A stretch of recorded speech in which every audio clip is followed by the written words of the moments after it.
উৎপাদন সক্ষমতার চেয়েও বেশি ক্রুড অয়েল পরিশোধনে দ্বিতীয়বারের মতো রেকর্ড করেছে রাষ্ট্রায়ত্ত একমাত্র জ্বালানি তেল শোধনাগার ইস্টার্ন রিফাইনারি ইআরএল।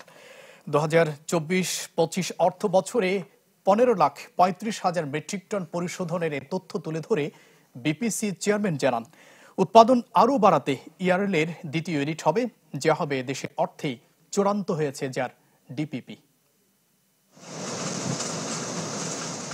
চট্টগ্রামের পতেঙ্গায় ইস্টার্ন রিফাইনারি ইআরএল প্রতিষ্ঠার উদ্যোগ নেওয়া হয় 1960 সালে। 67তে নির্মাণ কাজ শেষে যা বাণিজ্যিক উৎপাদনে যায় 68তে, আর জাতীয়করণ হয় 72 সালে। উৎপাদন শুরুর 53 বছর পর 2021 সালে প্রতিষ্ঠানটি প্রথমবারের মতো বার্ষিক উৎপাদন সক্ষমতা 15 লাখ টন ছাড়িয়ে যায়। বাড়তি উৎপাদন হয় 13,000 টন। এর 4 বছর পর ধরা দেয় আরও বড় সফলতা। এবার সক্ষমতার অতিরিক্ত উৎপাদন 35,000 টন।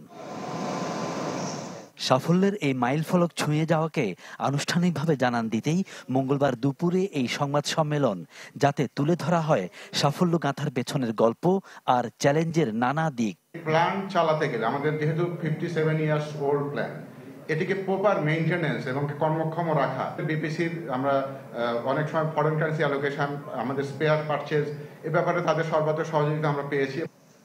সংবাদ সম্মেলনে উঠে আসে অর্থায়ন ইস্যুতে দীর্ঘদিন ঝুলে থাকা ইআরএল এর দ্বিতীয় ইউনিটের বিষয়টি। এক প্রশ্নের জবাবে জ্বালানি খাতের নিয়ন্ত্রক সংস্থা বিপিসি চেয়ারম্যান জানান, আর বিদেশি অর্থের পেছনে ছুটাছুটি নয়, দেশের টাকাতেই হবে নতুন স্থাপনা। এ বিষয়ে সরকারের দৃঢ় অবস্থানের কথা জানান ইআরএল এর বোর্ড চেয়ারম্যান। সরকার এইটার থেকে বাজেটারি সাপোর্ট দিবে এবং কোন সরকার সংগ্রহ করবে ফান্ড করে, এটা জিওবি হবে, বিপিসি থেকে দেওয়া হবে ধরেন 1 থেকে 1.5 বিলিয়ন। আমরা ডিপিপি চূড়ান্ত করেছি এবং গতকালকে আমরা ডিপিপিটা প্ল্যানিং কমিশনে জমা দিয়েছি।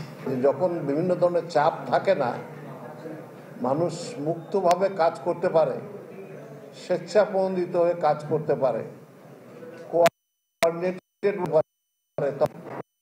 সম্ভব হয়ে যায়।